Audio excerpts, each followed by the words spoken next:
very simple reminder. Here's the clock. We're running out of time.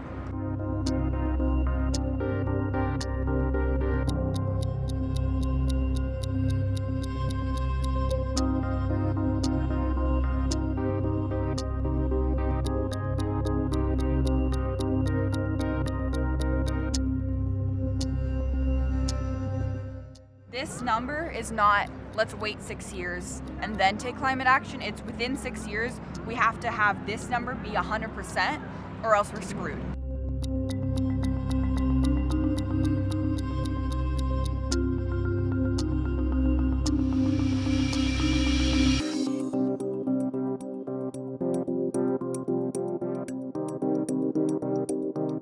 The United States has a very powerful position in the United Nations.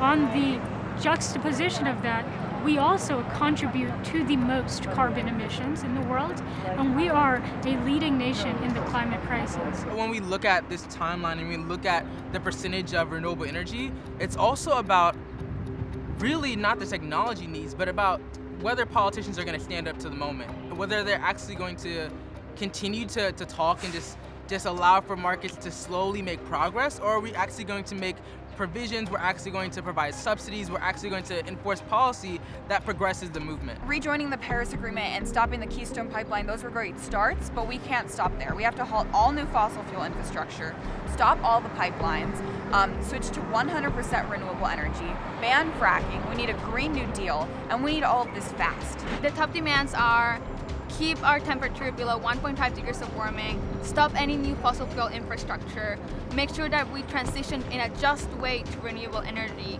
in a way that leaves no communities behind, and most importantly, just respect the fact that communities who are the most affected also need the most investment. Fossil fuel has had more than 50 years to change their course. We keep giving them chances again and again and again. And you know what? Enough.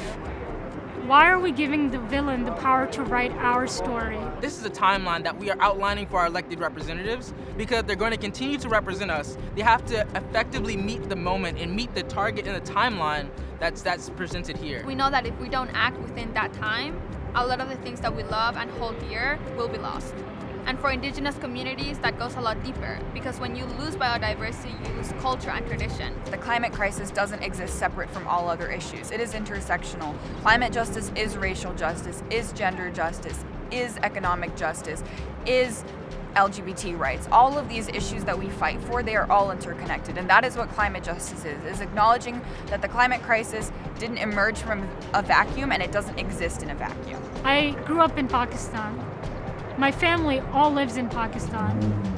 My community by 2050 will be affected so much that around 50 to 1 billion people from that region of Asia will become migrants or climate refugees.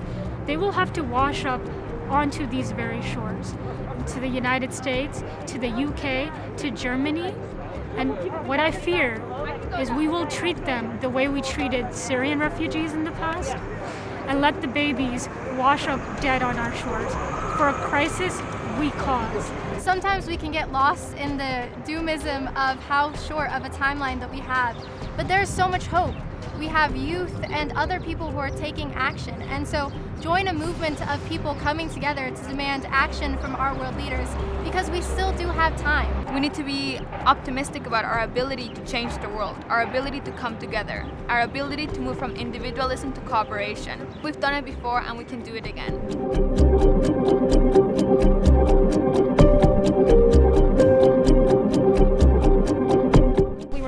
To directly deliver our petitions in person, but we will still be delivering them through email. But you can see the Biden administration is quick to meet with some fossil fuel lobbyists, as he's had many fossil fuel companies over recently, but he's not willing to come out to meet with us. We cannot wait until the time is up to start beginning to address climate change. We've already wasted decades of inaction that has gone to waste because we have failed to act.